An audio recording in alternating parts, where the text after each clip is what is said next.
तत्वमसी दोस्तों, ये हमारा दिशा और दूरी का यूपीपीएससी का दूसरा क्वेश्चन है। ठीक है, इससे पहले मैंने आपको एक क्वेश्चन कराया हुआ है, ठीक है, डायरेक्शन बेस पर, कि उसमें दो फिगर बन रहे थे। ठीक है, उस तरह के क्वेश्चन जो हम कराए हैं पिछली अभी इससे फर्स्ट यूपीपीएससी का प्रीवियस ईयर का, उसमें मैक्सिमम दो फिगर बनेंगे तभी वो क्वेश्चन होगा, वरना आप दो नहीं बनाएंगे, एक ही बनाकर करेंगे तो हो सकता है कंफ्यूज होकर के आप उस क्वेश्चन को गलत कर दें। ठीक है, ये भी देखिए यूपीपीसीएस 2016 में पूछा गया ये प्रश्न है सीसैट के पेपर में। ठीक है, तो इसको भी प्रैक्टिकली तरीके से करेंगे। ये जो हमारा है इसको प्रैक्टिकली तरीके से यहाँ पर रख के करेंगे। देखिए, इस जितने भी दिशा और दूरी पर आधारित प्रश्न है, इसमें आपको कहीं भी कोई भी चीज़ किसी भी तरह के फार्मूले या सूत्र की याद करने की जरूरत नहीं है।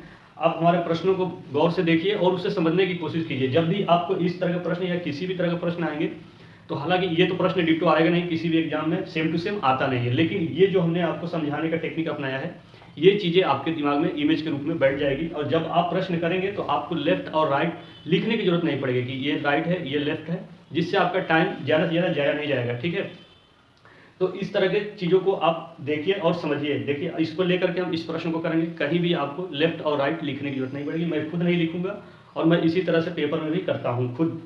तो चलिए आपको दिखाते हैं। ये नेक्स्ट क्वेश्चन हमारा ये क्या कर रहा है, इसको करते हैं। ठीक, जिसमें इसने कहा है कि कृष्णा अपने घर से, पहले प्रश्न को रीड करेंगे। ठीक है, कृष्णा अपने घर से 1 किलोमीटर पूर्व की ओर चला। ठीक है, उसने 1 किलोमीटर पूर्व की तरफ चला, पुनः 1 किलोमीटर उत्तर तथा पुनः 2 किलोमीटर पूर्व, ठीक है, 3 किलोमीटर दक्षिण और 3 किलोमीटर पश्चिम की ओर गया। ठीक है, उससे अपने घर पहुंचने के लिए किस दिशा में कितना चलना चाहिए, यानी किस दिशा में, दिशा भी पूछ रहा है और कितना चलना भी चाहिए, यानी डिस्टेंस की दूरी भी पूछ रहा है। यानी इस प्रश्न का जो नाम है उस नाम से ही उसने दिशा और दूरी दोनों पूछ लिया उस व्यक्ति का जिसका नाम कृष्णा है। तो चलिए सबसे पहले करेंगे क्या, करते वही है, ग्राफ इसमें बनाना जरूरी है। बगैर ग्राफ का आप नहीं कर सकते हैं। तो सबसे पहले डायरेक्शन का ग्राफ बना लीजिए। ठीक है, हमने क्या किया, एक ग्राफ बना लिया। ठीक, ये इसमें लिख लीजिए नॉर्थ, ईस्ट, वेस्ट और साउथ।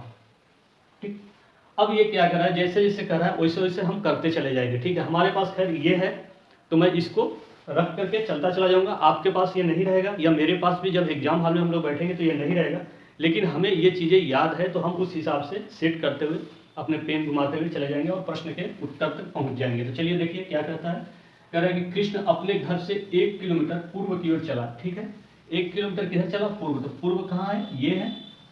इसको थोड़ा सा बड़ा कर लीजिए क्योंकि आगे हो सकता है जरूरत पड़ेगी। लाइन कभी भी डिस्टेंस के हिसाब से खींचिएगा। अगर लाइन 1 किलोमीटर है, फिर 2 किलोमीटर है, तो 1 किलोमीटर से ज़्यादा होनी चाहिए। ठीक, इस चीज़ को ध्यान दीजिए। तो 1 किलोमीटर पूर्व की ओर चला, तो आप 1 किलोमीटर ये पूर्व की तरफ चला। ठीक है, कृष्णा। तो कृष्णा का अब कंडीशन क्या है चलने की, तो चलने की ये कंडीशन है। ठीक है, ये इसकी कंडीशन है, कितना चला ये, 1 किलोमीटर। ठीक, अब कर रहा है कि पुनः 1 किलोमीटर उत्तर। ठीक है, अब ये 1 किलोमीटर किधर घूम रहा है, उत्तर के डायरेक्शन में घूम रहा है। तो अगर इसको घुमा, ये घूम गया उत्तर डायरेक्शन में, तो इसका तो डायरेक्शन यही होगा। ठीक है, ये मूव कर गया कितना, 1 किलोमीटर, इसमें भी गया, तो 1 किलोमीटर ये गया। तो अब इसका डायरेक्शन क्या होगा, ऐसे होगा। ठीक है, इस कंडीशन में 2 बार में इस कंडीशन में आया। ठीक है, अब कर रहा है कि तथा पुनः 2 किलोमीटर पूरब में, अब फिर 2 किलोमीटर पूरब में जा रहा है। ठीक है, तो 2 किलोमीटर पूरब में जा रहा है, मतलब इसका अब पूरब कहाँ होगा, तो इस डायरेक्शन में होगा। 2 किलोमीटर ये किधर जा रहा है, पूरब में जा रहा है, तो ये इसका हो गया। ठीक है, ये 2 किलोमीटर यानी 1 किलोमीटर से थोड़ा सा ये बड़ा होगा। ठीक है, ये 1 किलोमीटर है। ठीक, अब इसका डायरेक्शन क्या होगा, ये होगा, ऐसे होगा, यानी ये 2 किलोमीटर चला। ठीक, पूरब में चला 2 किलोमीटर।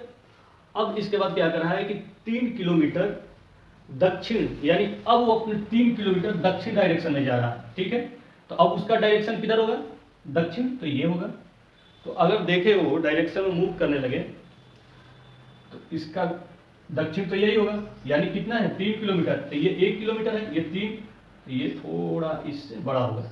ठीक है, तो अब इसका डायरेक्शन जो है आपका कौन सा होगा, ये होगा। ठीक, ये कितना आया, 3 किलोमीटर। ठीक है, अब इसके बाद फिर क्या कर रहा है, 3 किलोमीटर पश्चिम की ओर गया। अब 3 किलोमीटर पश्चिम की तरफ गया, तो अब इसका डायरेक्शन किधर होगा, पश्चिम इसका किधर होगा, तो इसका पश्चिम इधर होगा। तो अगर ये पश्चिम की तरफ मूव कर गया, ये वाला इसका डायरेक्शन रहा, ठीक है, तो कितना गया 3 किलोमीटर। तो अब देखिए आप 2 किलोमीटर ये है और 1 किलोमीटर ये है, तो मतलब इसका डायरेक्शन कुछ ऐसे होगा, ठीक है, ऐसे होगा। तो अब पर्सन कहाँ पर आ जाएगा, ये व्यक्ति यहाँ पर आ जाएगा, ठीक है। तो ये 3 किलोमीटर ये है, ठीक। तो अब फाइनली ये पूछ क्या रहा है, कह रहा है कि उसे अपने घर, यानी उसका घर कहाँ था, यहाँ पर था सेंटर पॉइंट, यानी उसका घर तो यही है, ठीक है, यहां से वो चला था, ठीक। घर पहुंचने के लिए किस दिशा में कितना चलना चाहिए, किस दिशा में कितना चलना चाहिए, ठीक है। तो दिशा में पूछ रहा है, तो सबसे पहले किस दिशा में कितना चलेगा, तो घर इधर है, जा इधर रहा है, ये मूव इधर करेगा, तो इधर करेगा। तो ये देखिए डिस्टेंस पहले देखिए, तो ये अगर आपका 3 किलोमीटर है, तो ये कितना है 1 किलोमीटर, ठीक है। तो अगर ये 1 किलोमीटर है, तो ये भी 1 किलोमीटर होगा, यानी यहाँ से यहाँ तक की डिस्टेंस 1 किलोमीटर। तो ये जो बच गया ये 3 किलोमीटर में कितना होगा 2 किलोमीटर, ठीक है। तो ये इसके पैरेलल है, ये इसके पैरेलल है, तो ये कितना होगा, ये भी आपका 2 किलोमीटर होगा, ठीक है। तो ये तो पता चल गया ऑप्शन ए में 2 किलोमीटर, ठीक है, ये आपका 2 किलोमीटर डिस्टेंस चलेगा, लेकिन किस डायरेक्शन में चलेगा, तो इधर मूव करेगा, घर इधर है, जा इधर रहा है, तो इधर मूव करेगा, यानी उत्तर डायरेक्शन, उत्तर, ठीक। तो आपका पता चल गया 2 किलोमीटर उत्तर। और दूसरी चीज, अगर आपको ये नहीं समझ में आ रहा है कि इस डायरेक्शन को लेकर के हमने तो डिसाइड कर लिया कि ये उत्तर है, पूरब है, पश्चिम है, दक्षिण है, लेकिन यहाँ गया तो यहाँ कैसे डिसाइड करेंगे। तो देखिए ये छोटी सी बात है, इसमें समझने की जरूरत नहीं। अगर आपको ये चीजें पूरी तरह से नहीं समझ में आ रही तो यहाँ पर आप एक डायरेक्शन बना लीजिए, जहां भी जा रहा है वहां आप डायरेक्शन बना लीजिए। यहाँ गया तो अब आपको पता चल जाएगा कि ये पश्चिम, ये उत्तर, ये पूर्व, ये दक्षिण। फिर यहाँ नहीं समझ में आ रहा, यहाँ भी ये कैसे लाइन खींच लीजिए। हालांकि खींचने की जरूरत नहीं है, एक बार आप समझ जाएंगे तो आपको हो जाएगा, ठीक है। यहाँ भी डायरेक्शन बन गया, तो अब यहाँ पर कह रहा था कि दक्षिण जा रहा है, इसका दक्षिण हो गया। फिर यहाँ भी आपको नहीं समझ में आ रहा था, यहाँ भी ऐसे ग्राफ खींच लीजिए, ठीक, ऐसे ऐसे। तो अब कह रहा है कि वो किधर जा रहा था, पश्चिम, तो इसका ये पश्चिम है, ये पश्चिम आ गया, ठीक। तो जब भी समझ में ना आए, डायरेक्शन ना समझ में आए, तो आप यहाँ पर डायरेक्शन को बना लीजिए और फिर उस हिसाब से मूव कीजिए, ठीक है। इसमें आपको कहीं भी लेफ्ट राइट या राइट लेफ्ट आपको लिखने की जरूरत नहीं है, ठीक है। इसमें कोई भी चीज़ें याद करने की जरूरत नहीं। आप कितनी चीज़ों की याद करेंगे, ठीक है। एक तो ऐसे ही बहुत सारी चीज़ें होती हैं छोटी छोटी, दिमाग के अंदर उसको याद करके रखना पड़ता है, ठीक। और रीजनिंग में भी आपको याद करना पड़े, उसको लिए रखना पड़े, तो ये तो नाइंसाफी है, ठीक है। तो इसमें आपको रीजनिंग में कोई भी चैप्टर हो, कोई भी किसी भी तरह के, आपको उसमें याद करने की जरूरत नहीं है, ठीक है। कैलेंडर है, कैलेंडर में भी बहुत सारे लोग पूरा उसका कोड याद करते हैं, ठीक है। कुछ टीचर कोड को ही घुमा देते हैं, कोड एक्चुअल में है ये, लेकिन वो अपना फार्मूला लगा के एक नया कोड बना देंगे और लॉन्च कर देते हैं कि ये याद करो, ठीक है। बच्चा क्या है, कंफ्यूज हो जाता है, बुक में कुछ और दिया है, टीचर ने कुछ और पढ़ाया है, टीचर ने कोड अपने सहूलियत के लिए बनाया है, ठीक है। वो अपने हिसाब से क्वेश्चन को सेलेक्ट करता है, जिससे कि वो जो फार्मूला बनाया है उस फार्मूले पर वो क्वेश्चन जाकर के सेट हो जाए। लेकिन एग्जाम में तो ऐसा होता नहीं है, ठीक है। एग्जाम में जो फैक्ट है, जो फार्मूले प्रूफ्ड है, उसी फार्मूले पर वो प्रश्न आएगा, ठीक है। अब घुमा फिरा करके आए, चाहे जैसे भी आए, लेकिन टीचर अपने हाईलाइट होने के लिए जो है उस सूत्र से या फार्मूले से वो खेल जाते हैं, ठीक है। उनको तो बैठ के इतनी सारी टाइम है, इधर उधर करके फेर बदल करके वो चीज़ें लेके आते हैं, और उसी हिसाब से क्वेश्चन भी लेके आएंगे कि जिससे कि वो जो फार्मूले बनाए हैं उसी फार्मूले पर वो क्वेश्चन सेट हो, तो आपको लगेगा कि ये फार्मूला वैलिड है, जबकि ऐसा होता नहीं है, ठीक है। कैलेंडर में भी ऐसा ही होता है, कोड कुछ और है, टीचर कोड बना करके सर्कुलेट कर रहे हैं, तो उसमें भी आपको कोड में, कैलेंडर जब मैं पढ़ाऊंगा तो उसमें आपको किसी भी तरह का कोई भी चीज़ याद करने की जरूरत नहीं पड़ेगी। आपको यहाँ तक भी पता चल जाएगा कि एक्चुअल में कोड निकलता कैसे है, कोड आता कहाँ से है, ठीक है। तो चलिए, ये क्वेश्चन हमारा यूपीपीएससी का है, यूपीपीसीएस 2016 में पूछा गया था।